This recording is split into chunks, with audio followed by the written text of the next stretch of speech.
अब जो है समय आ गया है लेकिन मुंह तोड़ जवाब देने का।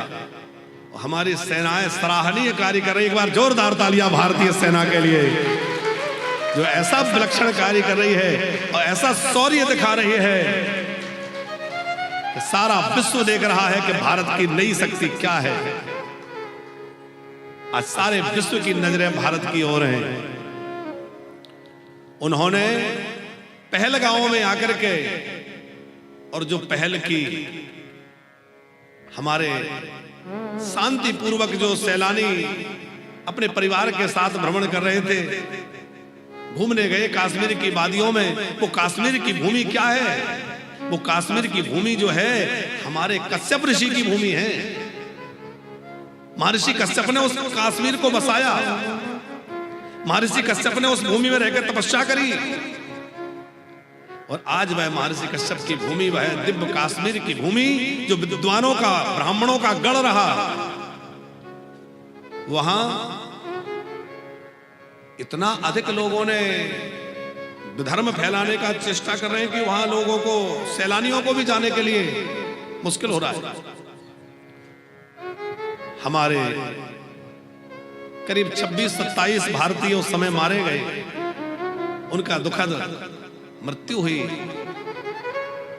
लेकिन उनका वह बलिदान व्यर्थ नहीं जाएगा। आतंकियों ने भारत की शांति भंग करने का जो दुस्साहस किया और भारत के लिए जो चुनौती दी है, उसका मुंहतोड़ जवाब हमारी भारतीय सेना ने और भारत ने दिया। और जो है पाक के ठिकानों पर जो आतंकी ठिकाने हैं, जो पीओके है, पाक अधिकृत कश्मीर, और जो पाकिस्तान में उनके आकाओं के जो अड्डे हैं, उन आकाओं के अड्डों पर मिसाइलें बरसा करके और सारी दुनिया को दिखा दिया कि हम केवल आतंक नहीं, आतंकवादी नहीं, आतंक सब समाप्त कर देंगे। और अभी तो केवल सिंदूर देखा है। हमारे बागेश्वर वाले अभी कल परसों दहाड़ रहे थे, बोले अभी तो सिंदूर देखा है, मंगलसूत्र अभी बाकी है। अभी तो बहुत कुछ देखना बाकी है। अभी तो बहुत सारी रस्में बाकी हैं, क्योंकि भारत की ओर आंख उठाकर देखोगे और आप सोचते रहो कि कुछ नहीं होगा।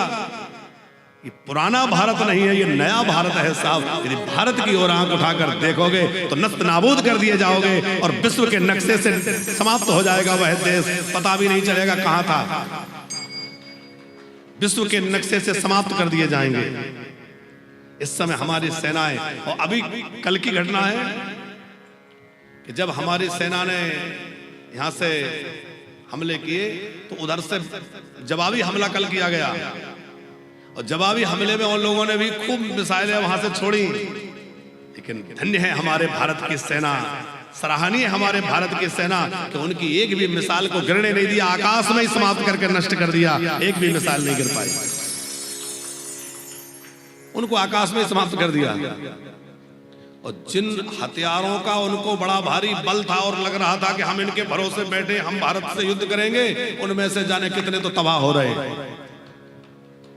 और यही हालत रही और ये अपने जिद पर अड़े रहे तो क्या दशा होगी आप सब जानते हैं। भारत शांत है इसका मतलब कमजोर है ऐसा नहीं है। हमारे यशस्वी प्रधानमंत्री जी ने दिखा दिया है कि यदि हमारे भारत की ओर आंख उठाकर देखोगे तो हम चुप रहने वाले नहीं हैं, हम मुंहतोड़ जवाब देंगे और तुम्हारे को चकनाचूर कर देंगे। हम सबको हमारे भारतीय सेना के प्रति गर्व होना चाहिए और उनके बलिदान को नमन करना चाहिए। आज हम यहाँ सुरक्षित बैठे हैं तो हमारी सेनाओं के कारण बैठे हैं। हमारी सेनाएं डटी हुई हैं और युद्ध के लिए जान हथेली पर लेकर के खड़ी हुई है कि आज दुश्मन कैसे आता है।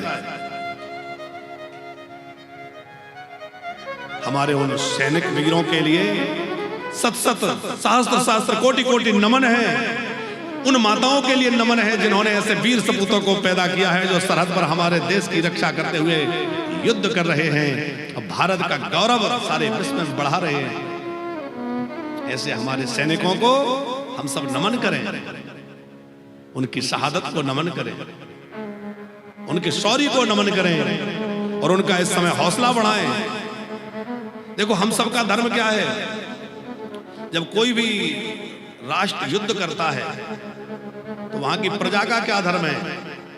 हम लोगों का धर्म है कि हम अपने सेना का, अपने राजनायकों का, राजाओं का हौसला बढ़ाएं, सेना का हौसला बढ़ाएं कि भैया भारत कमजोर नहीं, हम सब लोग जो है साथ में हैं। ऐसा नहीं कि और ऐसे पोस्टर डालें जिससे कि कमजोर हमारे सेना का जो बल कमजोर हो जाए, उनको लगे कि अरे हम कैसे जीतेंगे। हमें उनका बल वर्धन करना चाहिए। तो जिनको शरीयत के हिसाब से चलना है वो वहां चले जाएं, ठीक है कि नहीं? और जिनको संविधान के हिसाब से चलना है वो भारत में रहे, क्योंकि भारत संविधान के हिसाब से चलता है, तो यहां रहने वाले को संविधान के हिसाब से चलना पड़ेगा। अब तो भारत में जो है जनसंख्या नियंत्रण कानून और समान नागरिकता कानून जो है ये सब लाना चाहिए, ताकि सबके लिए एक नियम रहे, एक देश एक कानून रहे। भाई सारा देश एक है तो देश में रहने वाला चाहे किसी धर्म को मानने वाला हो, उसके लिए धर्म, उसके लिए एक ही प्रकार का कानून होना चाहिए, अलग अलग कानून नहीं होना चाहिए। भगवान की कृपा होगी तो जल्दी वो दिन हम सब देखेंगे कि जिस दिन सारे देश में एक ही कानून होगा और एक ही संविधान होगा और सब लोगों को उसके नीचे आना पड़ेगा, और जो नहीं मानेगा उसको खदेड़ दिया जाएगा। जो भारत की जय नहीं बोलेगा, जो वंदे मातरम नहीं बोलेगा, निकल जाओ। तो हमारे आदर्श, हमारे शास्त्र हैं,